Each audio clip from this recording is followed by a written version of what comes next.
Wabarakatuh. Alhamdulillahirabbil alamin. Alhamdulillah nahmaduhu wa nasta'inuhu wa nastaghfiruh wa na'udzu billahi min shururi anfusina wa min sayyiati a'malina. May yahdihillahu fala mudilla lahu wa may yudlilhu fala hadiya lahu. Asyhadu an la ilaha illallah wahdahu la syarika lahu wa asyhadu anna Muhammadan abduhu wa rasuluhu la nabiyya ba'da. Rabbi shrah li sadri wa yassir li amri wahlul 'uqdatam min lisani yafqahu qawli. Jamaah salat subuh yang dirahmati Allah, alhamdulillah pada pagi hari ini kita bisa bermuhajah kembali dalam taklim subuh pagi tematik.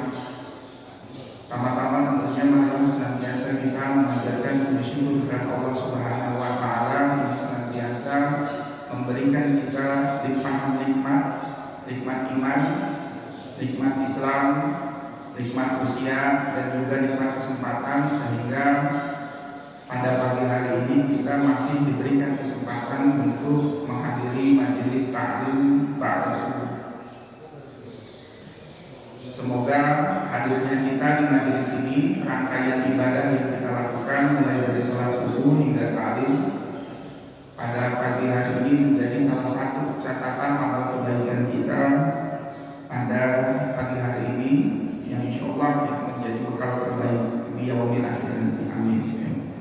Sholawat dan salam tak lupa kita sampaikan kepada Nabiullah Muhammad SAW yang senantiasa kita harapkan syafaatnya di yaumil akhir. Jamaah sholat subuh yang dirahmati Allah, melanjutkan taklim subuh pada pekan sebelumnya, di mana materi atau topik yang pada setiap subuh disampaikan terkait dengan muamalah dalam Islam. Jamaah sholat subuh yang dirahmati Allah, sebagaimana yang saya sampaikan pada pertemuan sebelumnya, konsep muamalah ini dalam Islam ini merupakan bagian yang tidak terpisahkan dalam kehidupan kita. Dan saya selalu mengingatkan bahwa kaidah dalam ibadah, terutama ibadah ma'dhah dengan muamalah ini ada perbedaan yang sangat mendasar. Dalam ibadah pada prinsipnya itu dilarang kecuali yang memang diperintahkan atau yang sudah ada dalilnya secara tegas. Nah, oleh karena itu rangkaian-rangkaian ibadah ma'dhah seperti puasa, sholat, berzakat, termasuk berhaji itu rukun-rukunnya dari dulu sebagaimana yang diajarkan oleh Rasulullah SAW, yaitu tuntunannya sudah jelas sesuai sunnah. Jadi kita tidak bisa melenceng dari sunnah-sunnah yang sudah ditetapkan atau sudah ditentukan oleh Rasulullah SAW. Nah, tetapi dalam muamalah jamaah sholat subuh itu pada dasarnya dibolehkan, kecuali memang ada dalil yang secara tegas itu melarang. Nah, oleh karena itu muamalah ini umumnya sifatnya masih terbuka, karena memang perkembangan zaman begitu cepat. Ada fenomena-fenomena baru, hal-hal baru, masalah-masalah baru yang ketika pada zaman Rasulullah para sahabat itu mungkin tidak ada secara eksplisit, tetapi muncul atau ada pada zaman-zaman sekarang. Nah, oleh karena itu jamaah sholat subuh dalam muamalah ini biasanya menjadi landasan hukum, walaupun bersandar kepada Al-Quran dan juga hadis, tetapi juga biasanya para ulama menyandarkan pada istihad dan qiyas, terutama untuk melihat hal-hal yang sifatnya kekinian atau hal-hal yang baru yang umumnya tidak ditemui pada zaman-zaman atau masa sebelumnya. Nah, di pertemuan sebelumnya atau di majelis sebelumnya sudah menyampaikan tentang konsep harta dan uang dalam Islam. Nah, pada kesempatan ini saya juga akan menyampaikan salah satu jenis yang muamalah yang mungkin melekat dalam kehidupan kita, yang mungkin baik dalam lingkup yang kecil ya maupun dalam lingkup yang besar. Ya, ini terkait dengan transaksi ya, bisa dalam bentuk bisnis maupun jual beli ya dalam Islam. Nah, semoga apa yang saya sampaikan ini bisa selain menjadi tazkirah ya atau nasihat buat bapak-bapak sekalian, jamaah sekalian yang hadir, juga bisa menjadi tazkirah atau nasihat buat saya juga. Baik, jamaah sholat subuh yang dirahmati Allah ya. Dalam Islam pada dasarnya transaksi bisnis jual beli itu tidak dilarang. Nah, kecuali memang ada dalil ya atau hal-hal yang secara eksplisit ya melarang bentuk-bentuk transaksi baik bisnis maupun jual beli ya. Nah, penyebab terlarangnya sebuah transaksi yaitu biasanya karena dua hal ya. Yang pertama, komoditasnya, barangnya itu haram ya, karena zatnya haram di zat ini ya. Jadi apapun ya bentuk-bentuk transaksi yang melibatkan barang-barang yang haram ya, walaupun akadnya jelas secara Islam, tapi kalau barangnya haram ya haram ya. Ya kan di dalam Islam itu jelas ya, yang secara zat itu diharamkan ya, secara di dalam Al-Quran eksplisit ya. Contohnya apa? Daging babi ya, babi itu diharamkan ya. Seluruh tubuhnya itu mulai dari kulitnya, dagingnya ya, semuanya itu diharamkan ya. Karena di zaman sekarang ini produk-produk turunan babi itu banyak sekali ya. Makanya kemarin Ustaz Patut menyampaikan bahwa pemerintah sekarang ada undang-undangnya itu mewajibkan seluruh ya, pelaku usaha termasuk UMKM itu untuk mensertifikasi halal. Ya kenapa? Karena untuk memberikan jaminan, negara ini harus menjamin ya bahwa kita tinggal di negara yang mayoritas muslim, harus memberikan keamanan ya. Karena bukan main-main ya kalau kita makan ya atau ada barang-barang yang haram ya, yang masuk ke dalam tubuh kita, nah itu luar biasa gitu ya, sanksinya luar biasa. Nah, oleh karena itu mengkonsumsi yang haram ini itu merupakan suatu larangan yang sangat tegas di dalam Islam. Ya, seperti babi, khamr ya. Nah, itu adalah barang-barang yang diharamkan. Ya. Artinya transaksi yang melibatkan barang-barang tersebut ya, walaupun akadnya sah itu tetap diharamkan. Ya. Nah, yang kedua, jamaah sholat subuh dan rahmat Allah ya. Transaksi yang terlarang itu selain barang-barang yang haram secara zatnya, tetapi juga yang kedua adalah haram karena selain zatnya, ya. Haram dan ghairi zatihi, karena selain zatnya, ya. Ya. Selain zatnya itu biasanya terkait dengan akad, gitu ya. Terkait dengan akad.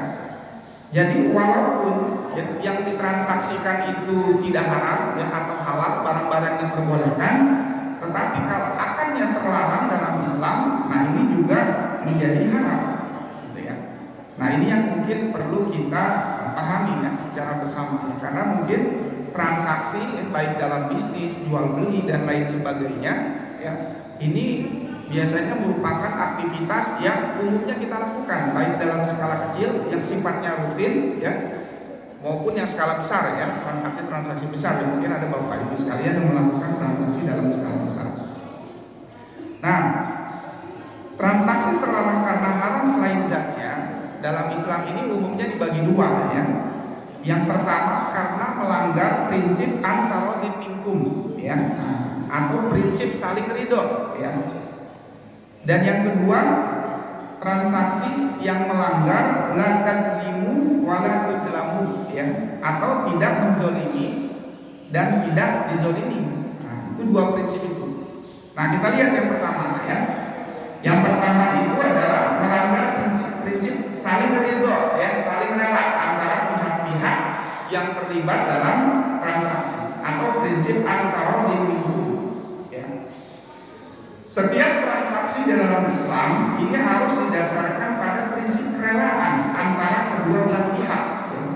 Ya, artinya kalau ada pihak yang tidak ridho ya, karena merasa dicurangi ya, atau lain sebagainya, nah ini melanggar prinsip antarodin. Nah ini jelas sebagaimana disampaikan oleh Allah Subhanahu wa taala dalam surat An-Nisa ya, ayat 29. Allah Subhanahu wa taala berfirman, A'udzubillahi minasyaitonir rajim, ya ayyuhalladzina amanu la ta'kulu amwalakum bainakum bil batil illa an takuna tijaratan an taradin minkum wa la taqulu anfusakum innallaha kana bikum rahima. Wahai orang-orang yang beriman, janganlah kamu saling memakan harta sesamamu dengan jalan yang batil, kecuali dalam perdagangan yang berlaku atas dasar antara dihukum, atas dasar ridho, suka sama suka di antara kamu. Dan janganlah kamu membunuh dirimu, sesungguhnya Allah Maha Penyayang padamu. Jamaah sholat subuh yang dirahmati Allah, dalam tafsir Ibnu Katsir ya, dalam ayat ini Allah melarang ya hamba-hamba yang beriman untuk memakan harta sebagian dari mereka atas sebagian yang lain dengan cara yang batil. Ya, yakni melalui cara-cara yang tidak diakui dalam syariat. Ya, karena kalau dilarang itu pasti ada melanggar prinsip antaronim. Ya, seperti dengan cara berjudi, yang menzalimi, riba dan lain sebagainya. Ya. Nah jadi jamaah salat subuh yang dirahmati Allah, prinsip antaronim ini ya biasanya ini bisa dilakukan ya atau terjadi ketika pihak yang terlibat dalam transaksi ini memiliki informasi yang lengkap ya. Tidak ada yang dirahasiakan, tidak ada pihak yang merasa dicurangi atau ditipu, atau bahasanya disebut tadlis ya, atau penipuan ya. Karena kalau dalam transaksi ada unsur penipuan, pasti ada salah satu pihak yang dirugikan, baik itu pembeli maupun penjual ya. Nah, jadi tadlis ini dalam transaksi ini ada beberapa jenis ya. Yang pertama tadlis ya, atau penipuan dari sisi kuantitas ya. Nah, ini mungkin sering ya terjadi ya dalam kehidupan sehari-hari gitu ya. Nah, tadlis dalam kuantitas atau penipuan dalam kuantitas seperti apa? Pedagang yang mengurangi takaran ya, atau timbangan barang yang dibuang, jadi menipu secara kuantitas ya. Ya seharusnya 1 kilo, nah ini kurang kalau 8 kilo ya. Belinya 5 kilo ya, yang ditimbang 4,5 kilo ya. Timbangannya dimainkan gitu ya. Nah ini tadlis penipuan. Nah ini pasti kan menzalimi gitu ya. Nah, ini pasti tidak ridho ya pembeli ketika dirugikan oleh penjual. Dan yang kedua adalah tadlis dalam kualitas ya. Mungkin barang yang secara kuantitas secara sesuai gitu ya, secara fisik. Tetapi penjual atau salah satu pihak ini menyembunyikan cacat barang yang dijualnya ya. Misalnya ketika jual beli barang bekas gitu ya, mobil bekas ada cacat-cacat ya, yang seharusnya itu bisa mengurangi harga barang, tapi karena itu ditutupi ya, itu disembunyikan ya, untuk mendapatkan harga jual yang lebih tinggi. Nah ini disebut tadlis dalam kualitas. Dan yang ketiga, jamaah sholat subuh yang dirahmati Allah ya, tadlis atau penipuan ini bisa juga terjadi dalam sisi harga ya. Nah, dari sisi harga atau global sebetulnya. Contohnya adalah memanfaatkan ketidaktahuan pembeli ya akan harga pasar dan menaikkan harga produk ya, atau harga itu jauh lebih tinggi di bawah di atas harga pasar. Nah ini sering terjadi ya, terutama di daerah-daerah wisata gitu ya. Ada turis misalnya mau naik becak gitu ya, baru pertama kali ke daerah situ ya, padahal di situ kalau dari satu lokasi ke satu lokasi mungkin hanya 10.000, 15.000 ya. Nah, tapi karena melihatnya ada orang baru dan lagi butuh, dinaikkan 50.000 gitu ya. Nah ini juga disebutnya menawarkan jasa yang tinggi ya, dengan tujuan untuk mendapatkan keuntungan yang besar karena ada ketidaktahuan salah satu pihak. Nah, ini disebut juga tadlis. Nah tadlis ini juga bisa dalam harga ini juga kompresi bisa banyak gitu ya. Ya misalnya menimbun barang ya, dengan tujuan ya, mendapatkan harga yang jauh lebih tinggi pada saat harga barang tersebut langka. Nah ini pasti kan tidak itu gitu ya. Contohnya pada kasus minyak goreng ya, yang kemarin letak gitu ya, nah, menimbun barang gitu ya, dengan tujuan nanti dijual lagi dengan mendapatkan harga yang berkali-kali lipat. Nah, ini juga disebut hadis dalam. Nah, yang keempat, hadis ini juga bisa terjadi jamaah rahimahullah, penipuan ini itu pada waktu penyerahan. Ya. Nah, pada waktu penyerahan, ya, artinya si penjual itu menjanjikan akan menyerahkan barang ya sesuai dengan kesepakatan ya. Nah, tetapi dalam realitasnya atau dalam kenyataannya ya tidak demikian gitu ya. Contohnya misalnya seorang petani ya, petani buah ya, yang menjual buahnya menjanjikan akan menjual mangga misalnya, nanti saya jual mangga, padahal barangnya nggak ada ya karena nggak musim gitu ya. Nah, tapi dengan keuntungan ya, nah, dia tidak bisa ya menyerahkan barang tersebut pada waktunya ya, atau yang dijanjikan pada waktunya. Ini juga hadis dalam waktu penyerahan. Dia menjanjikan menyerahkan barang dengan harapan dengan menyerahkan pada waktu yang ditetapkan, si pembeli mau membeli barang itu. Padahal dia tahu dia nggak bisa menyerahkan barang pada waktu yang disepakati. Nah, ini juga disebut sebagai hadis dalam waktu penyerahan. Nah, itu contoh hal-hal yang terkait dengan ketentuan-ketentuan yang dilanggar ya dalam prinsip transaksi, dalam prinsip an-taradid. Dan yang kedua adalah salat subuh yang dirahmati Allah ya, yaitu melanggar prinsip ya, transaksi yang dilarang itu adalah yang melanggar prinsip la tazlimun wala tuzlamun. Nah, di dalam Al-Qur'an yang masalah subuh ya banyak ya ayat-ayat yang menjelaskan ya tentang bagaimana bagi seorang muslim kita perlu menjauhi ya atau dilarang melanggar prinsip la tuzlimun wala tuzlamun, yaitu prinsip yang tidak dizalimi dan tidak dizalimi ya. Nah, Allah tidak menyukai ya di dalam Al-Quran secara eksplisit, secara jelas menyatakan tidak menyukai orang-orang yang berlaku zalim ya. Nah, ini banyak ayat dalam Al-Quran ya. Kita lihat beberapa di antaranya dalam surat Asy-Syura ya, ayat 40. Allah Subhanahu wa taala berfirman, "Innahu la yuhibbudz zalimin." Ya. Sungguh Allah tidak menyukai orang-orang yang zalim. Itu juga di dalam surat Hud ayat ke-18 Allah Subhanahu wa taala berfirman, "Ala la'natullahi 'alal zalimin." Ingatlah laknat Allah yang ditimpakan kepada orang-orang yang zalim. Ya. Begitu juga di dalam surat Hud ayat Allah Subhanahu wa taala berfirman, "Wa kadzalika ahzu rabbika idza aqadal qura wa hiya zalimah. Inna ahdahu alimun syadid." Dan begitulah siksa Tuhanmu apabila dia menyiksa penduduk di negeri-negeri yang berbuat zalim. Sungguh siksanya sangat pedih dan sangat berat. Bahkan di dalam ayat ini, ketika seluruh penduduk pada suatu negeri itu zalim, ya, maka Allah tidak sungkan, tidak segan-segan untuk menyiksa penduduk di negeri-negeri yang berbuat zalim. Nah, dan kita bersyukur ya, ketika pada suatu negeri, pada suatu wilayah masih ada orang-orang soleh di negeri di wilayah tersebut ya. Karena biasanya ajak Allah tertunda ya, ketika ada orang-orang soleh dan orang-orang yang masih mengingat Allah. Tapi ketika di suatu negeri, suatu penduduk itu zalim semua, nah, mungkin Allah tidak sungkan ya, untuk mengazab ya, penduduk di negeri tersebut.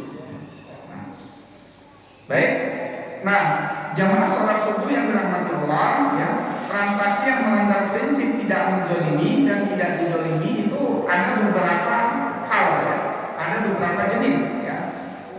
Yang pertama itu mengandung apa yang disebut sebagai gharar ya. Apa itu gharar? Nggak jelas gitu ya, nggak jelas. Ya, baik akadnya, baik barangnya itu nggak jelas ya. Nanti kita lihat ya secara lebih secara lebih rinci apa yang dimaksud dengan gharar. Dan yang kedua mengandung apa yang disebut sebagai ihtikar, merekayasa penawaran ya, memanipulasi ya dari sisi penawaran. Nah, ini biasa dilakukan oleh penjual ya, untuk mendapatkan keuntungan.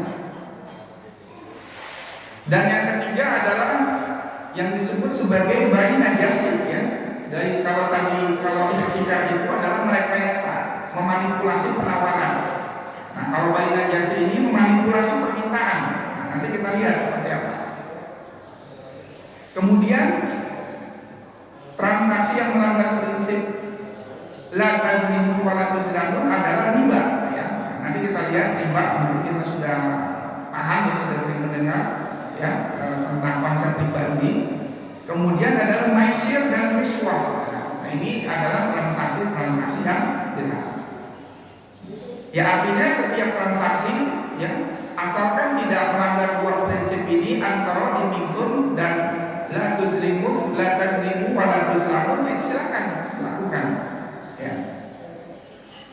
Nah kita lihat sekarang yang pertama jemaah sholat subuh, yaitu terkait dengan gharar ya, disebut juga sebagai tagrir ya. Nah gharar ini merupakan suatu bentuk transaksi di mana terjadi informasi yang tidak lengkap ya, karena adanya ketidakpastian dari kedua pihak yang bertransaksi. Nah Rasulullah melarang ya gharar ini, sebagaimana hadis yang diriwayatkan oleh Muslim dari Abu Hurairah radhiyallahu anhu, Rasulullah SAW melarang jual beli kerikil dan jual beli gharar. Nah para ulama menjelaskan di sini Rasul melarang jual beli kerikil dan jual beli gharar. Nah di sini dijelaskan ya dari para ulama gitu ya, yang dirangkum ada dua tafsir ya yang menjelaskan apa yang dimaksud dengan jual beli kerikil tadi ya. Jadi jual beli kerikil dan gharar. Nah jual beli kerikil yang pertama ya, dari tafsir yang pertama ini menjelaskan bahwa ada dua penafsiran ya. Yang pertama adalah yang menjelaskan ada praktik di zaman jahiliyah di mana orang itu ketika beli tanah ya, dia transaksi mau beli tanah berapa mau beli tanah dengan sejumlah harga tertentu. Nah tetapi tanah yang didapatkannya itu sesuai dengan kerikil yang dilempar. Mau beli tanah berapa, misalnya sekian dinar gitu ya, ya udah dilempar. Nah sampai sejauh itulah yang diambil. Nah itu kan nggak jelas gitu. Nah, itu sejauh lemparan itu kan kerikil, nah itulah luas tanah yang dijual. Nah itu jadi nggak jelas gitu ya. Nah penafsiran yang kedua ya, yang dimaksud dengan jual beli kerikil dalam hadis ini adalah jual beli dengan cara meletakkan beberapa barang. Kemudian pembeli melemparkan kerikil ke arah barang-barang itu. Ya, jadi barang yang terkena lemparan itu, kerikil itulah yang akan didapat oleh pembeli. Misalnya kalau barang nih, beli misalnya sekian harganya. Nah, tetapi barangnya yang mana ya, itu ada berapa barang ya, dilempar aja gitu kan, nanti yang kena itulah barang yang dijual. Itu kan nggak jelas ya, nggak jelas barang transaksinya. Ya, jadi kenapa disebut gharar ini? Ya karena pembeli tidak punya kepastian. Ya, kalau tadi beli tanah berapa luas tanah yang didapat ya, atau berapa kalau dia beli barang apa yang didapat, nah itu nggak jelas. Ya. Nah di dalam hadis yang lain ya Rasulullah SAW juga mengatakan ya terkait dengan gharar ini dari Abdullah bin Mas'ud ya, ia berkata Rasulullah SAW bersabda, janganlah kalian membeli ikan yang masih di dalam air karena itu gharar. Nah jadi jual beli ikan dalam air ini kenapa mengandung gharar ya, karena nggak jelas ya. Yang pertama berapa ekor yang didapat gitu ya, ikannya kayak gimana nggak jelas gitu ya. Bahkan ada kemungkinan yang beli nggak dapat sama sekali gitu ya. Nah ikan yang boleh dijual adalah ikan yang sudah ditangkap ya, yang jelas keberadaannya, jelas kualitasnya, berapa beratnya dan lain sebagainya. Nah, itu jelas ya harusnya. Nah kemudian ya para ulama kemudian merangkum ya berdasarkan dalil-dalil atau hadis-hadis yang ada ya di dalam gharar ya, kenapa ini mengandung ketidakpastian? Karena baik pihak ya, katakanlah baik pembeli maupun penjual ya, ini sama-sama tidak memiliki kepastian ya mengenai sesuatu yang ditransaksikan ya. Nah sama seperti prinsip seperti taglis ya, gharar itu juga bisa terjadi karena empat hal ya, baik dari sisi kuantitasnya yang nggak jelas dari kuantitasnya ya, nggak jelas kualitasnya, nggak jelas harganya, nggak jelas waktu penyerangannya ya. Nah ini gharar dalam kuantitas misalnya ya kayak sisi ijon ya, penjual menyatakan akan menjual buah yang belum nampak di pohon seharga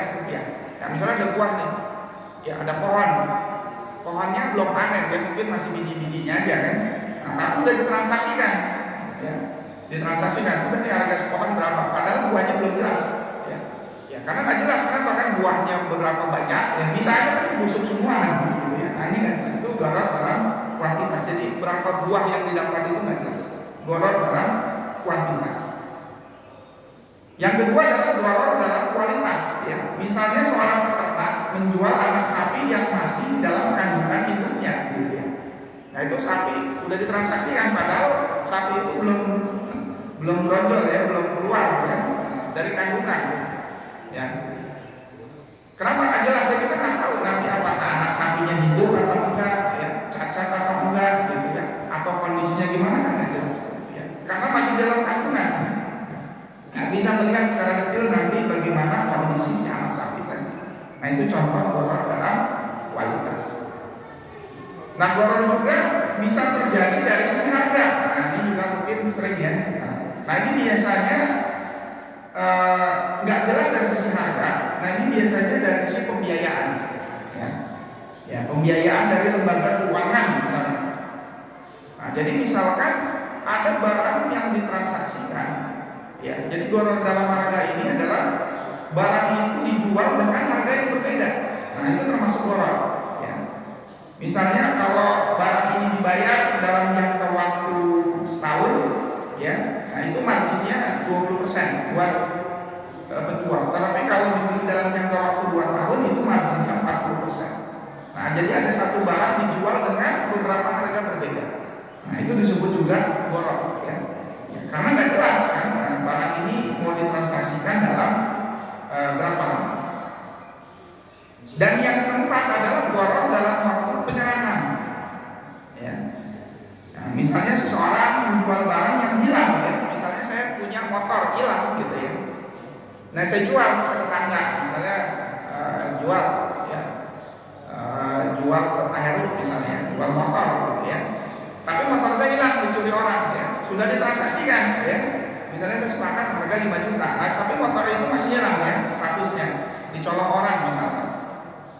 Nah disetujui oleh pembeli. Nah itu termasuk gharar karena motornya nggak jelas ya, bisa balik lagi, bisa enggak itu motornya.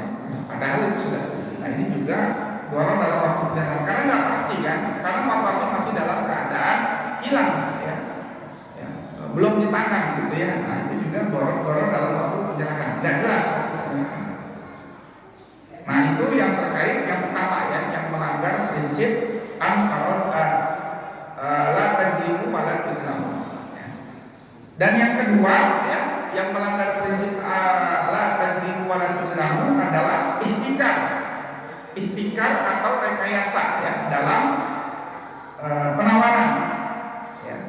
Nah jadi ihtikar ini biasanya terjadi ya, di mana penjual ini yaitu biasanya adalah praktek-praktek yang disebut itu monopoli ya. Nah, karena dengan monopoli ini biasanya tidak hanya monopoli ini dilanggar dalam Islam ya, tapi juga di beberapa negara itu dilarang, termasuk di Indonesia praktek monopoli itu dilarang ya. Kenapa? Karena monopoli ini bisa merugikan pasar ya. Karena dia bisa memanipulasi penawaran ya untuk menaikkan harga. Nah, contohnya seperti apa ya? Contoh memanipulasi penawaran. Contoh misalnya para distributor itu sepakat ya untuk tidak, misalnya biasanya untuk barang-barang pokok ya, distributor barang pokok ya seperti beras, minyak goreng ya. Itu kan mungkin kita menemukan pada satu waktu terjadi kelangkaan. Nah kelangkaan ini ya, ini terjadi bukan karena sesuatu yang alamiah, tetapi karena rekayasa. Ya. Misalnya distributor besar sepakat ya, ini minyak goreng kita tahan dulu, kita timbun dulu, ini beras kita timbun dulu. Ketika langka, apa yang terjadi di pasar? Barang susah diperoleh oleh konsumen. Ketika barang susah diperoleh konsumen, maka dalam hukum ekonomi yang terjadi adalah harga naik. Ya. Padahal produsen dia sudah membeli barang sebelumnya dengan harga yang jauh lebih murah ya. Nah, misalnya minyak goreng, ya, produsen itu membeli dengan harga per liter 8.000. Nah, dijual 10.000, 12.000 seliter itu sudah menguntungkan. Nah, tetapi karena langka ya, produsen itu diuntungkan dengan bisa menjual misalnya 1 liter jadi 20.000 gitu ya. Nah, tetapi kelangkaan itu ya terjadi bukan karena sesuatu yang alamiah, ya misalnya karena bencana alam, tapi karena rekayasa, karena manipulasi ya. Nah, ini yang membuat ya penjual ya ini diuntungkan ya dengan praktek-praktek rekayasa ya atau manipulasi tersebut ya. Nah, ini praktek ihtikar ini dilarang ya, sebagaimana disebutkan dalam surat Al-Hajj ayat ke-25. Allah Subhanahu wa taala berfirman, "Wa man yurid fihi bi ilhadin bi zulmin nujirhu min adzabin alim." Ya. Siapa saja yang bermaksud melakukan kejahatan secara zalim di dalamnya, niscaya akan kami rasakan kepadanya siksa yang pedih. Kemudian Rasulullah ya menyampaikan ya terkait dengan ihtikar ini dari Sa'id bin Musayyab, dari Ma'mar bin Abdullah, dari Rasulullah SAW bersabda, tidak akan melakukan penimbunan selain orang yang salah. Hadis riwayat Muslim. Dalam hadis yang lain dari Abu Hurairah radhiyallahu anhu berkata, Rasulullah SAW bersabda, barang siapa yang melakukan penimbunan agar harganya melonjak, maka dia orang yang zalim, orang yang salah. Hadis riwayat Hakim. Nah, itu merupakan larangan ya dari melakukan ihtikar ya atau penimbunan ya, yang menyebabkan adanya kelangkaan untuk mendapatkan keuntungan. Dan yang ketiga, praktik yang terkait melanggar ya prinsip la tazlimu wa la tuzlamun adalah baina jasi. Nah, baina jasi ini adalah rekayasa permintaan. Nah, ini juga mungkin sering terjadi ya di sosial media ya. Jadi apabila produsen atau penjual ya jamaah sekalian ini menciptakan permintaan palsu ya. Permintaan palsu seolah-olah ada banyak permintaan terhadap produknya sehingga harga jualnya naik. Ya. Menurut ulama dari Ibnu Hajar Al-Asqalani ya dalam kitab Fathul Bari Syarah Sahih Bukhari ya. Nah, ini di juz 4 halaman 416 dalam kitab ini dijelaskan, menurut syarah ya bayi najasa ini merupakan upaya menaikkan harga barang dagangan oleh orang yang sebenarnya tidak menghendaki membeli barang tersebut. Ya mungkin temannya, keluarga atau lain sebagainya dengan tujuan agar orang lain masuk perangkapnya. Nah, itulah tindakan ini dikenal sebagai istilah najasi ya atau penawaran palsu ya. Nah, dengan tujuan menambah daya pikat ya terhadap barang dagangan. Ya. Nah, dalil pokok yang dijadikan landasan larangan praktik bayi najasa ini juga adalah sebuah hadis yang diriwayatkan oleh Bukhari ya. Rasulullah SAW yang melarang praktik jual beli najasa ya. Nah, memanipulasi permintaan dari seolah-olah yang beli itu banyak ya. Padahal itu semua semu ya, palsu dengan tujuan untuk menaikkan harga komoditas atau harga barang. Nah, yang keempat ya, nah ini juga praktik yang melanggar prinsip la tazlimu wa la tuzlamun adalah riba. Nah, juga riba. Nah, ini juga mungkin adalah hal yang mungkin sering kita dengar ya. Jadi riba ini secara sederhana ya, secara istilah jamaah sholat subuh ini adalah tambahan ya, yang disyaratkan dalam transaksi bisnis tanpa adanya padanan ya, kompensasi yang dibenarkan dalam syariat atas penambahan tersebut ya. Nah, biasanya riba ini terkait dengan pinjam meminjam ya. Nah, kelebihan dari pokok utang atau pinjaman inilah yang membedakan antara riba dengan transaksi jual beli ya. Nah, berdasarkan Al-Quran dan Sunnah ya, serta ijma atau kesepakatan para ulama, hukum riba adalah haram. Kenapa diharamkan? Karena larangan riba secara jelas, secara langsung, secara eksplisit ada di dalam Al-Quran ya. Yang pertama ya, sebagaimana difirmankan Allah Subhanahu wa taala dalam surat Al-Baqarah ayat 278 dan 279. Ya, dalam ayat ini Allah Subhanahu wa taala berfirman, "Ya ayyuhalladzina amanu taqullaha wazzaru ma baqiya minar riba in kuntum mu'minin. Fa illam taf'alu fa'zanu biharbin minallahi wa rasulih wa in tubtum falakum ru'usu amwalikum la tazlimun wa la tuzlamun." Yang artinya, hai orang-orang yang beriman, bertakwalah kepada Allah dan tinggalkanlah sisa riba yang belum dipungut jika kamu orang-orang yang beriman. Jika kamu tidak mengerjakan atau meninggalkan riba, maka ketahuilah bahwa Allah dan Rasul-Nya akan memerangimu. Dan jika kamu bertaubat dari pengambilan atau dari riba tersebut, maka bagimu pokok hartamu, kamu tidak menganiaya dan tidak pula dianiaya. La tazlimun wa la tuzlamun. Ya. Nah, ayat tentang pelarangan riba ini ya, ini juga dijelaskan ya.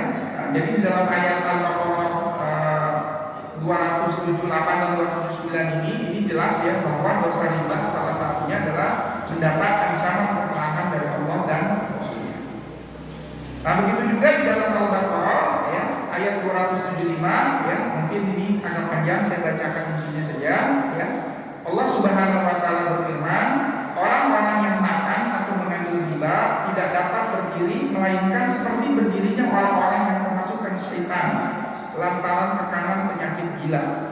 Keadaan mereka yang demikian itu adalah disebabkan karena berpendapat sesungguhnya jual beli itu sama dengan riba. Padahal Allah menghalalkan jual beli dan mengharamkan riba. Orang-orang yang telah sampai kepadanya larangan dari Tuhannya lalu terus berhenti dari riba, maka baginya apa yang telah diambilnya dahulu sebelum datangnya larangan dan urusannya dikembalikan kepada Allah. Dan orang yang kembali mengambil riba, maka itu adalah penghuni neraka dan mereka kekal di dalamnya. Fiha khalidin. Jadi jamaah salat subuh yang dirahmati Allah, Allah melarang riba karena riba dalam prakteknya bersifat aniaya atau zalim ya. Meskipun yang terzalimi merasa terbantu atau sukarela. Nah, kenapa ini dilarang ya? Ketika Allah Subhanahu wa taala melarang sesuatu, pasti Allah akan menggantinya dengan yang lebih baik. Ketika Allah Subhanahu wa taala melarang khamr ya, mengharamkan khamr, mengharamkan babi, Allah pasti mengganti dengan lebih baik. Daging babi haram, tapi kambing guling halal.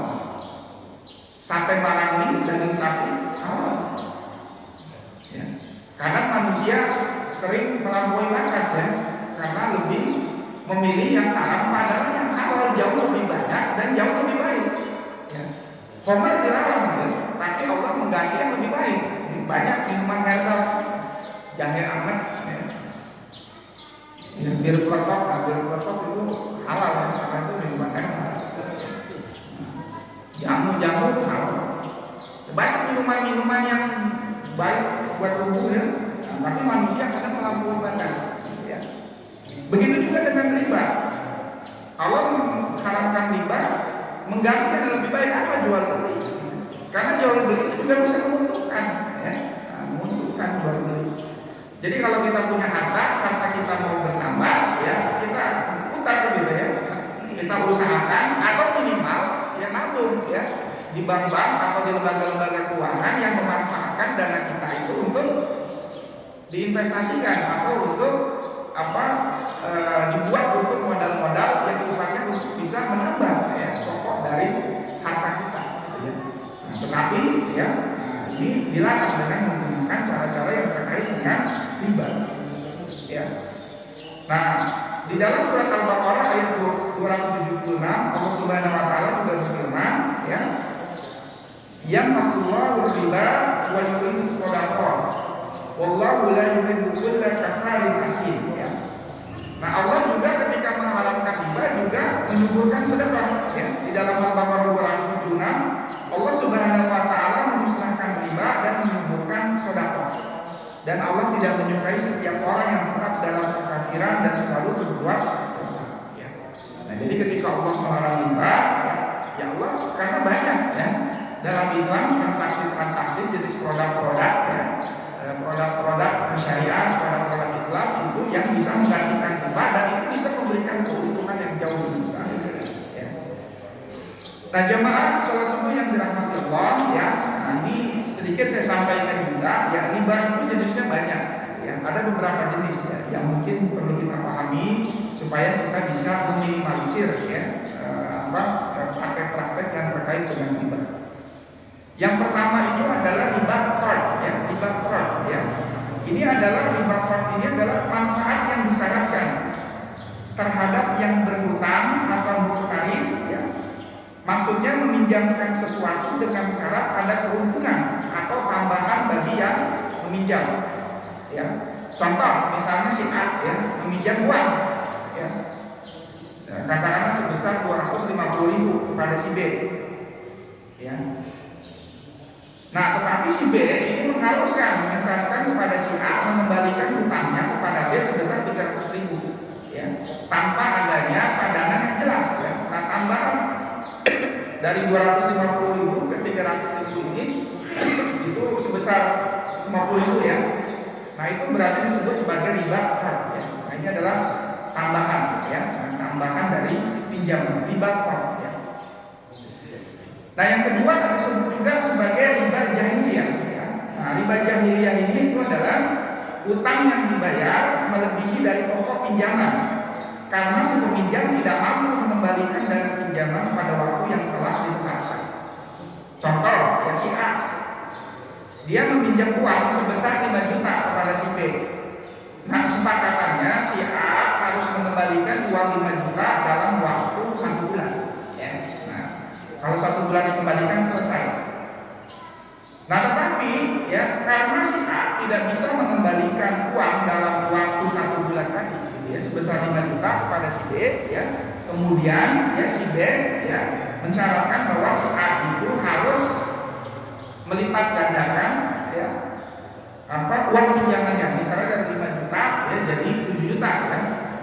Kalau terlambatnya seminggu, kalau terlambatnya 2 minggu bisa naik lagi itu menjadi 7 juta misalkan, atau 8 juta. Nah, seperti pinjol, ya. Nah, pinjol itu adalah riba jahiliyah, ya. Nah, karena meminjam uang, ya, kalau tidak ada bisa dibayar dalam waktu yang ditetapkan, itu bertambah terus, ya. Nah, itu disebut riba jahiliyah. Nah, praktek riba ini juga bisa dalam bentuk nasihat, ya. Nah, ini timbul akibat penangguhan atau penerimaan jenis barang ribawi. Barang ribawi itu, ya, contohnya emas, perak, itu barang ribawi, ya, yang dipertukarkan dengan jenis barang ribawi lainnya. Nah, ini muncul karena adanya perbedaan antara yang diserahkan saat ini dengan diserahkan kemudian. Contoh, riba nasihat ini. Misalkan si A, dia pinjam cincin, ya, 10 gram emas, ya, dengan karat misalnya 24 karat kepada si B. Nah, si B disyaratkan, ya, membayarnya tahun depan dengan emas cincin, ya, yang sama sebesar 12 gram, ya. Jadi pinjam cincinnya 10 gram, tapi dikembalikannya 12 gram. Ini barang ribawi, ya. Dan apabila tambah terlambat, ya, nah, itu nambah 2 gram lagi, misalnya jadi 14 gram, ya. Nah, ini disebut sebagai riba nasihat, ya. Dan yang terakhir disebut juga sebagai riba fadl, ya. Nah, riba fadl ini adalah riba yang timbul akibat pertukaran barang yang tidak memenuhi kriteria kualitas dan kuantitas yang sama pada waktu penyerahan, ya, antara barang yang nilainya berbeda, ya. Nah, itu termasuk riba fadl, ya, karena tidak setara, ya. Nah, itu beberapa jenis riba, ya, yang mungkin perlu kita ketahui secara umum. Karena bahasan tentang riba ini panjang sekali, ya, tapi setidaknya, ya, kita perlu memahami bahwa praktik riba, ya, itu dalilnya jelas, ya. Tidak hanya di dalam hadis, tapi juga eksplisit disebutkan di dalam Al-Quran. Nah, kemudian yang kelima, ya, yang adalah, ya, dalam poin dari pelanggaran prinsip la tazlimu wa la tuzlamu, ya. Yang kelima adalah masyir atau perjudian. Nah, ini juga transaksi yang mungkin sering kita ketemu, ya, dalam kehidupan masyarakat, ya. Nah, masyir ini adalah jenis transaksi yang di dalamnya terdapat persyaratan, ya, berupa pengambilan sejumlah materi dari pihak yang kalah oleh pemenangnya. Ya, seperti judi, sama juga judi, gitu, ya. Yang kalah akan diambil. Nah, jadi istilah ini, ya, yang sederhana kita kenal yaitu judi atau taruhan, ya. Nah, selain diharamkan, tindakan ini juga termasuk kategori dosa besar. Alasan masyhur dilarang adalah menurut para ulama karena transaksinya hanya menguntungkan salah satu pihak, ya. Ada pihak yang dizalimi, kan, sedangkan yang lainnya akan menderita kerugian, ya. Karena di dalam Islam, ya, dalam ekonomi Islam, ya, itu mengedepankan kemakmuran masyarakat melalui hasil kerja kerasnya sendiri. Gitu ya. Jadi harta yang barokah itu adalah harta yang diperoleh melalui kerja. Ya. Sedangkan masyir ini adalah transaksi yang diasaskan pada keuntungan yang sifatnya spekulatif, dengan resiko kerugian yang bahkan bisa besar. Gitu ya. Tidak sedikit ya, apalagi sekarang praktek judi online ya, judi bola dan segala macam, itu banyak sekali gitu ya. Nah, kita berdoa kepada Allah Subhanahu Wa Taala yang melindungi diri kita, anak-anak kita ya, karena main judi itu sekarang mudah dari handphone. Ya. Main judi itu mudah sekali dari handphone sekarang ya, tahunan dan sebagainya, itu ada aplikasinya. Ya. Nah, kalau judi itu kan penyakitnya dua gitu ya. Kalau menang ketagihan, kalah penasaran. Nah, itu jadi orang terlepas dari judi itu nggak gampang. Ya. Bahkan kecanduan judi online, ya, itu saya pernah dengar di TV, itu kecanduan itu bisa lebih parah daripada kecanduan narkoba. Susah lepasnya kalau sudah kecanduan judi. Nah, ini semoga kita selalu mohon kepada Allah yang melindungi keluarga kita, anak-anak kita, saudara-saudara kita, kerabat kita, ini dijauhkan dari masyarakat. Ya. Nah, jadi di dalam surah Al-Maidah ayat 90, ya ini juga jelas ya larangan judi. Ya, Allah menjelaskan secara eksplisit ya kenapa judi ini diharamkan. Dalam surat Al-Maidah ayat 90 Allah Subhanahu Wa Taala berfirman, Ya ayyuhalladzina amanu innamal khamru wal maisir, ya, wal ansabu wal azlam rijzum min amali syaitan fastanibu la'allakum tuflihun. Nah, ini jelas nih. Wahai orang-orang yang beriman, sesungguhnya minuman keras, berjudi, ya, berkurban untuk berhala, dan mengundi nasib dengan anak panah adalah perbuatan keji dan termasuk perbuatan setan. Maka jauhilah perbuatan-perbuatan itu agar kamu beruntung. Ya. Nah, jadi jamaah salat subuh ciri umum dari masyir itu adalah adanya unsur spekulatif dan pasti ada yang terzalimi, ya. Nah, pasti ada yang terzalimi. Nah, karena waktu sudah habis, satu poin lagi yang terakhir adalah riswah. Ya. Nah, ini juga terakhir nih. Nah, ini juga riswah nih. Terutama para pejabat. Nih. Saya nggak ngomong Pak Camat, tapi pejabat nih. Nah, ini sering nih. Suap menyuap yaitu memberi sesuatu kepada pihak lain untuk mendapatkan sesuatu yang bukan haknya. Nah, riswah adalah pemberian ya, yang diberikan kepada orang lain dengan maksud meluruskan perbuatan tercela.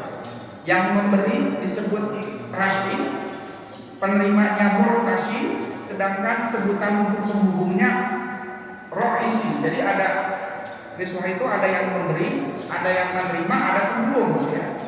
Bisa suap, ya, uang pelicin, termasuk money politik itu juga termasuk riswah. Ya. Nah, makanya hati-hati mau tahun 2024 ya, kalau ada money politik itu riswah. Ya. Ini karena menyuap, ya, menyuap untuk seseorang untuk memilih dirinya. Ya. Nah, itu adalah riswah. Ya. Nah, riswah ini sebenarnya tidak hanya dilarang dalam Islam, ya, tetapi ya kita negara kita punya KPK, gitu, ya. Bahkan MUI juga sudah memutuskan memberikan dan menerima riswah itu adalah haram, ya. Nah, haram itu hukumnya udah jelas, kan? Nah, dan juga para ulama menjelaskan riswah ini tetap haram. Ya. Terkadang ini namanya diubah, ya, seolah-olah itu jadi lebih haram hilang, ya. Padahal tidak, ya. Jadi hukum atas suatu perkara itu tidak berubah walaupun namanya itu diganti, ya. Ya. Nah, tidak namanya diganti, ya. Ya. Contoh misalnya diganti jadi hadiah, ya. Ya. Kalau itu adalah riswah ya tetap aja hadiah. Hadiah itu kan sebenarnya halal. Ya tetapi kalau tujuannya riswah walaupun namanya hadiah itu tetap haram. Ya. Honor, ya. Itu kan diharamkan. Kemudian tidak berubah menjadi halal kalau dikasih nama misalnya jadi bir, jadi minuman-minuman apa lainnya tetap haram. Begitu juga zina itu dilarang, ya. Ya. Kemudian statusnya tidak berubah hanya ganti nama, misalnya jadi hiburan, hijab plus itu enggak, tetap aja ya. Begitu juga riba, ya. Riba tidak menjadi halal ketika dikasih nama-nama yang lain, misalnya bunga dan lain sebagainya. Ya. Nah, begitu juga riswah, ya. Ya kan kita mengenal ya, kalau di kalangan pejabat gratifikasi aja nggak boleh ya, hadiah itu ya. Ya. Nah, karena itu biasanya terkait dengan jabatannya. Nah, itu merupakan praktek-praktek transaksi ya yang mungkin itu yang perlu menjadi menjadi perhatian kita bersama, termasuk kasbiro buat saya sendiri ya, karena mungkin transaksi-transaksi yang disebutkan itu melekat dalam kehidupan sehari-hari. Nah, ini mungkin kita senantiasa berdoa kepada Allah Subhanahu Wa Taala, semoga kita dijauhi ya dari praktik-praktik transaksi baik bisnis jual beli yang terlarang ya. Karena larangan jelas di dalam Al-Quran, baik di dalam Al-Quran maupun di dalam hadis.